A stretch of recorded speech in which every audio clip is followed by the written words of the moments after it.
Even in my prior life as a baseball player, and even as a student, I always considered myself a high achiever.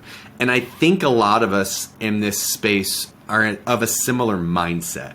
We're outliers in what we do. We don't necessarily like to be a part of the pack. We like to be on the bleeding edge in the front, leading the pack. When that was how I was keeping score, high achievement meant more revenue, it meant more locations, more accolades, it meant all of those things. But I went through a crisis of identity as a healthcare provider when I was about 38 years old.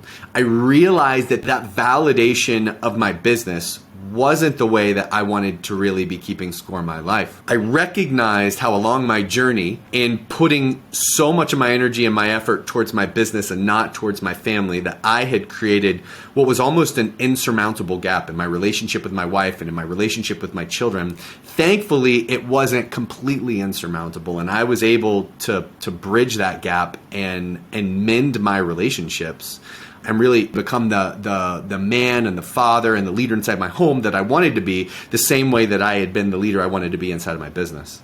What does high achievement look like in your personal life? It's a really interesting question, and one that I challenge you to sit and soak in for a little bit.